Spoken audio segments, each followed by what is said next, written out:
दिन प्रतिदिन मेरे अंदर इतनी तड़प बढ़ने लगी कि कैसे भी करके जाकर बाबा से मिलूं। एक दिन बड़ी बहन से मिलने गई, साथ में छोटी बहन थी। मन में तो बहुत इच्छा हो रही थी कि आज कैसे भी करके बाबा से मिलूं। समझ में नहीं आ रहा था कि कैसे मिलने जाऊं। रास्ते में खजूर का ठेला लगा हुआ था। मैंने छोटी बहन से कहा, तुम मेरे लिए खजूर ले आओ। मैंने योजना बनाई कि जब ये लेने में व्यस्त हो जाएगी तब मैं दौड़कर भाग जाऊंगी। बहन ने सोचा, ये तो कभी अपने लिए कुछ मांगती नहीं है, आज मांगा है तो खजूर ले देती हूँ। जैसे ही उसने लेना शुरू किया, मैं दौड़ी।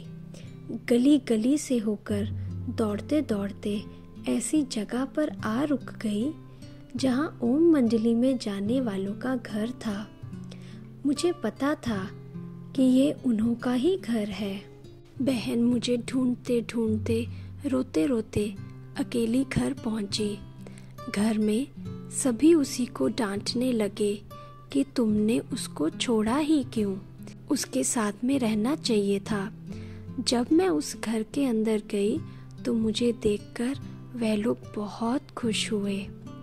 मैंने उनसे कहा कि आप जल्दी कहीं मुझे छुपाओ, क्योंकि हमारे घर वालों को पता है कि आप लोग ओम मंडली में जाते हैं।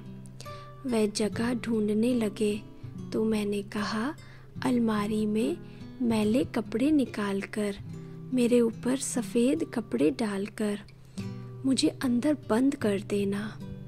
उन्होंने ऐसा ही किया। उतने में मेरी बड़ी बहन उनके घर पर पहुंच गई और परिवार वालों को धमकाने लगी कि मेरी बहन को आपने कहाँ छिपा के रखा है। उन्होंने कहा, वह तो हमारे पास आई नहीं, घर खुला है, आप जहाँ चाहे जाकर देख लो। बहन ने इधर उधर ढूंढा लेकिन मिली नहीं तो वह चली गई। उस घर वालों को मैंने अपनी सारी कहानी बता दी कि इन्होंने मुझे 6 मास में कैसे कैसे तंग किया और सताया है। मुझे कैसे भी करके बाबा के पास जाना है।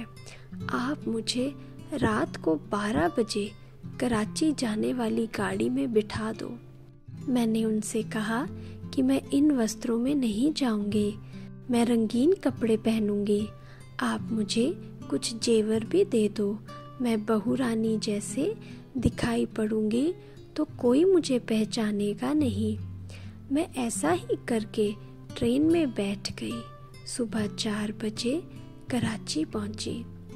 बंगले का पता किया और वहां चली गई। बाबा सत्संग करा रहे थे। मैं जाते ही सीधा बाबा की गोद में चली गई। बाबा को भी पता था कि इसको सख्त बंधन है। बाबा ने बहुत प्यार दुलार दिया।